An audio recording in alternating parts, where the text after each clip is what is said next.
Pernah nggak sih kamu lagi semangat-semangatnya mau nulis, pas buka laptop malah bengong ngeliatin kursor yang kedap-kedip?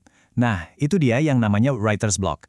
Tenang, dalam beberapa menit ke depan kita bakal bongkar tuntas soal musuh bebuyutan para penulis ini. Gak cuma itu, kita juga bakal siapin senjata-senjata ampuh buat menaklukkannya. Yuk kita mulai?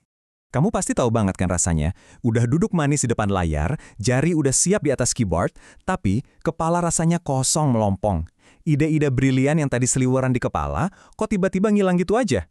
Rasanya tuh frustrasi banget, seolah-olah kita lagi diejek sama halaman kosong itu. Tapi, ada kabar baiknya nih. Kamu sama sekali nggak sendirian. Serius, mulai dari pelajar yang lagi ngerjain tugas, content writer profesional, sampai novelis yang udah terkenal, semuanya pernah ngalamin kebuntuan ini. Jadi ini tuh bukan pertanda kamu gagal atau nggak berbakat ya. Ini cuma rintangan yang wajar banget dalam sebuah proses kreatif. Sebenarnya, secara resmi, writer's block ini emang didefinisikan sebagai sebuah kondisi psikologis.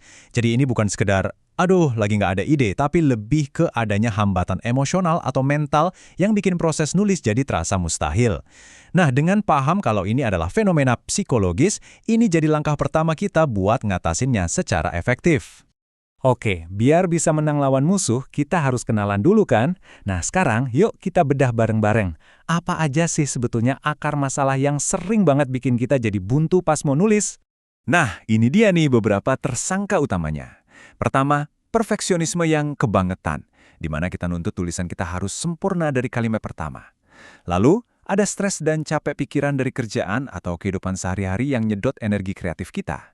Terus, ada rasa takut dikritik, takut gagal, atau takut tulisan kita jelek. Tentu aja, gangguan dari lingkungan dan kurangnya persiapan juga punya andil besar.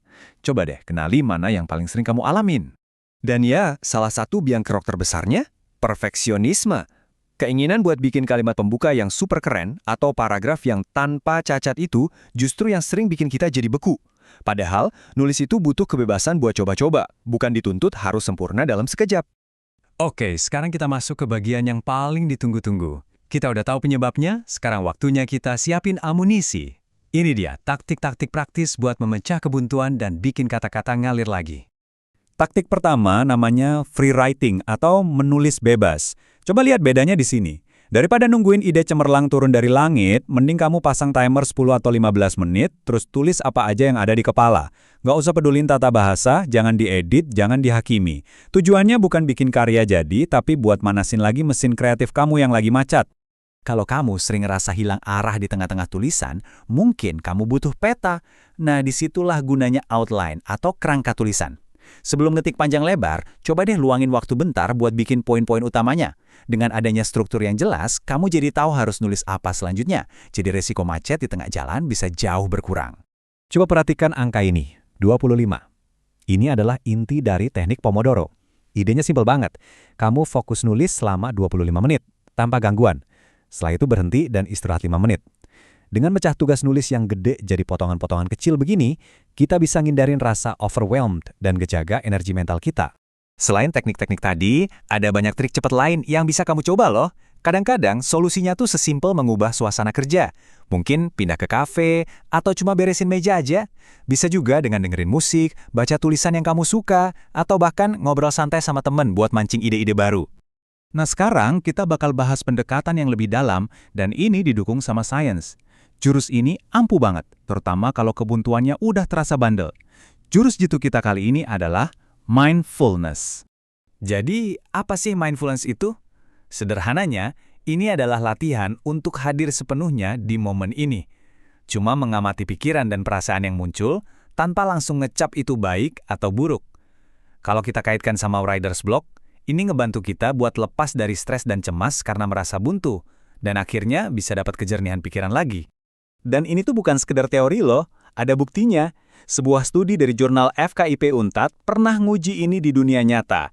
Mereka ngasih pelatihan mindfulness online ke 23 karyawan yang kerjanya emang butuh kreativitas dan sering banget kena mental block. Tujuannya buat ngebuktiin, teknik ini beneran efektif nggak sih? Hasilnya keren banget. Coba lihat grafiknya. Para peserta ngasih nilai sangat baik untuk semua aspek pelatihannya, dari instrukturnya sampai materinya. Ini artinya bukan cuma mereka suka pelatihannya, tapi ini juga nunjukin kalau konsep mindfulness itu ternyata gampang dipahami dan relevan banget sama masalah yang mereka hadapi. Dan ini dia hasil akhirnya yang paling penting. Setelah ikut pelatihan, para peserta ini ngelaporin kalau kecenderungan mereka buat kena mental block itu menurun drastis. Ini bukti nyata kalau mindfulness itu bukan cuma teknik relaksasi biasa, tapi beneran alat yang terbukti ilmiah buat menjernihkan pikiran dan ngebuka lagi keran kreativitas kita. Jadi, setelah kita lihat semua taktik ini, yuk kita coba ubah cara pandang kita. Anggap aja writer's block itu bukan tembok besar yang nggak bisa ditembus, tapi justru sebuah pintu buat nemuin cara kerja yang baru dan lebih baik.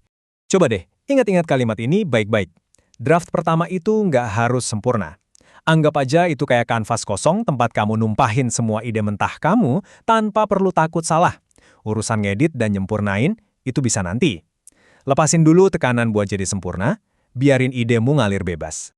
Oke, jadi ini dia rangkuman kuncinya. Pertama, terima aja kalau writer's block itu wajar. Kedua, coba kenali apa sih pemicunya buat diri kamu sendiri. Ketiga, pilih dan pakai taktik yang udah kita bahas tadi, mana aja yang paling pas buat kamu. Keempat, coba dilatih mindfulness biar pikiran lebih jernih. Dan yang paling penting dari semuanya, pokoknya mulai aja nulis. Satu kalimat pun gak apa-apa. Pada akhirnya, ngatasin writer's block itu intinya adalah tentang menemukan lagi asyiknya bercerita dan berbagi ide. Jadi, saya mau tutup sesi singkat ini dengan satu pertanyaan buat kamu. Dengan semua senjata yang udah ada di tangan, kira-kira kisah apa yang bakal kamu tulis selanjutnya?